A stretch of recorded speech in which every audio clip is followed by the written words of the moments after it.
Janvier kalo kile mugan ani woro bafla ani mugan ani durusan amaladona kafo kobi mifa production ani onutili ka jefle surika ako kunafuni dili ni ali wakati sile oni antuma o bisimila. Mali armée ye san 60 ani nani sɔrɔ janvier kalo o kile mugan tɛmɛnen na ɲinɛ bafla ani mugan ani durusan okumu kɔnɔna na i n'a fɔ san tɔw la a bɛ laɲɛnɛmaya an ka jamana kɔnɔ ni waleyaw caman ni olu dɔw ye ka taamabaw kɛ n'an b'a fɔ olu ma cogoya wɛrɛ la ko défilew ani ka yirifeerew ka olu bila an ka jamana sɔrɔdasiw olu ka jaw kɔrɔ cogoya min na o laadaw olu lakilenna an ka jamana kɔnɔ ka kɛ ni sɔrɔdasiw o ye wulikajɔ minnu kɛ an ka Maliba kɔnɔna la n'o ye ka an ka jamana armée ka bɔ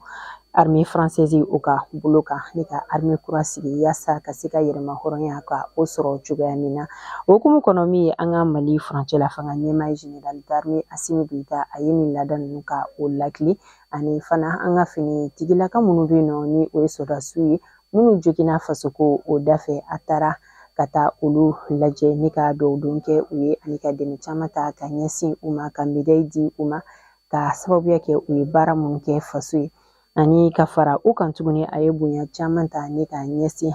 an ka sɔrɔdasiw minnu tɛɲɛla ka u furumusow to a ye dɛmɛba kɛ olu fana ye wa ni baara ninnu a kɛra Mali o fan caman na sabula min ye Lafiyabugu o sɔrɔdasi musow fana ye minnu cɛ tɛɲɛla ka u to dɛmɛ dɔw taara ka di olu ma n'o ye da dumuni fɛnw ani baarakɛminɛw o taara ka di olu ma ka fara o kan tuguni kati kan o musolakaw sanuya minɛnw fana taara ka di olu ma ni 20 janvier hukumu kɔnɔna na yaasa u bɛ se ka u ka sigidaw ka olu lasanuya min yɛrɛ bɛ se ka kɛ sababu ye ka caman bɔ banamisɛnninw olu la cogoya min na ni 20 janvier kelen hukumu kɔnɔna na min ye Bamako o moto taxitigiw fana ye olu yɛrɛ farala ɲɔgɔn kan 26 mars la Bamako kɔnɔna la ni ka folibaw ani dugawu kɛ ka ɲɛsin an ka jamana armée ma ka kɛ ni 20 janvier hukumu kɔnɔna ye.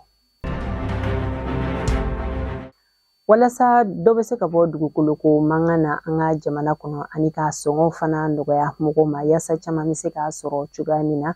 minisiriw ka laadala lajɛ min kɛra janvier kalo o tile 8 o tɛmɛnen na o kɔnɔna na a yirala k'a fɔ ko caman bɔra a sɔngɔ la sabula Bamako kɔnɔna la min ye dugukolo mètre carré kelen ni ale kun ye 1000 ale yɛlɛmana bibi na ni ka kɛ 400 ye wa ɲɛmaw ka fɔla fana u y'a ladɔnniya k'a fɔ ko min ye a sɛbɛnko ye fana kɛrɛnkɛrɛnnenya la n'o ye titre foncier k'u bɛ ka labɛnw sigi sen kan yaasa dugukolo fɛn fɛn n'a bɛ Mali kɔnɔna na ani du ni sɛbɛn jɔnjɔn tɛ u la ka o ɲini cogoya min na ka sɔngɔw dɔgɔya ani ka fɛɛrɛw latigɛ yaasa a sɔrɔli o bɛ na nɔgɔya cogoya min na ko sabula min ye an ka gouvernement a bɛ ka baara dɔw sigi sen kan titre foncier tɛ dugukolo ni terrain minnu na ko gouvernement yɛrɛ de bɛ na olu ɲini ni sigida minnu ta banna ko o kunnafoni bɛna lase u ma yaasa u ka se ka taa u ka titre foncier olu minɛ cogoya min na nka ko hali ni gouvernement bɛ a ka baara la fana ko ni mɔgɔ minnu yɛrɛ bɛ fɛ ka taa u ka titre foncier ko ka taa a ɲini ko o fana yamaruyalen don sariya kɔnɔ an ka jamana na.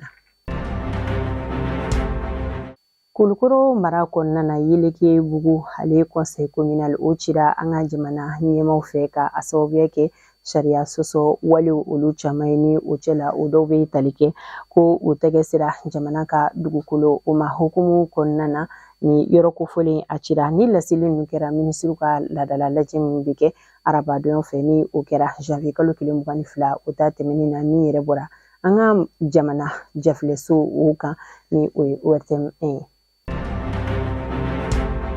AES ka tagama sɛbɛn n'o ye passeport ye o bɔra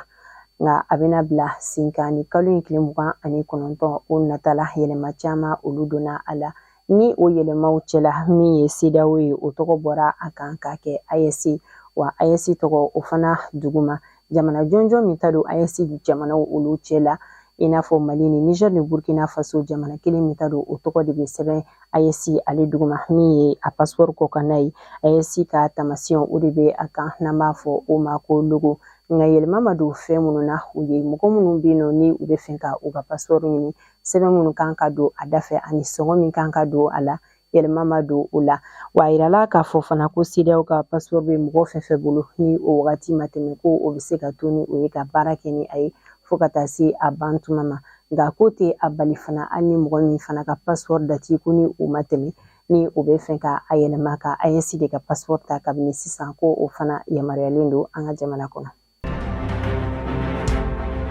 Dɔgɔkun tɛmɛnen na CMDT mɔgɔw ye u ka lajɛ 103 kɛ Bamako kɔnɔna la min yɛrɛ senfɛ u ye ɲɛfɔli kɛ u bɛna baara minnu kɛ ɲinɛ 2025 o san na ani musaka minnu bɛna don a da fɛ. A ɲɛmaw k'a fɔ la u y'a ladɔnniya k'a fɔ ko bayɛlɛmali u bɛna don u ka baaraw la ɲinɛ san kɔnɔ kuranko ta fan o sira fɛ wa ko kumaɲɔgɔnya o bɛ ka kɛ u ni u dɛmɛbaga cɛkulu olu caman ni ɲɔgɔn cɛ yaasa ni kɔri ni ale feerela an ka jamana bɛ se k'a ka nafa sɔrɔ a la cogoya min na ko min ye ɲinɛ san yɛrɛ fana ko kɔri tari 680 ko o de bɛna sɛnɛ Mali kɔnɔ.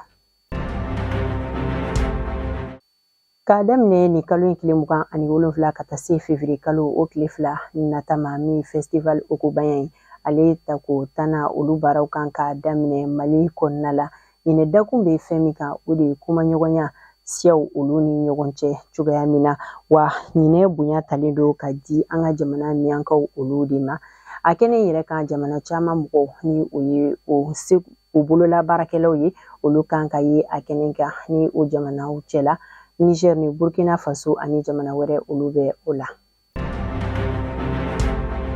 Kɔkan kibaruyaw la Ameriki jamana kɔnɔna la u ka jamana ɲɛmɔgɔ 47 la ni o kɛra Donald Trump ye ale ka sigili baaraw olu kɛra tɛnɛn tɛmɛnen na min yɛrɛ kɔnɔ a ye foli ka o lase mɔgɔw ma.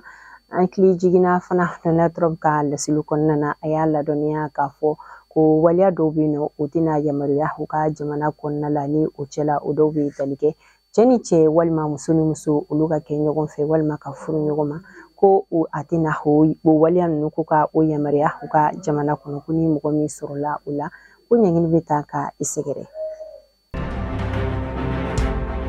Hali bi an bɛ to Ameriki jamana kɔnɔ nin kalo in tile 23 o tɛmɛnen la Los Angeles ale ye kɔrɔnfɛ yan fanfɛla la min ye tasuma kasara ye o dɔ kɛra Lac Castec la wa a yirala k'a fɔ damadɔni kɔnɔna na min ye hectare 38 ko tasuma ye o yɔrɔ olu de tiɲɛ.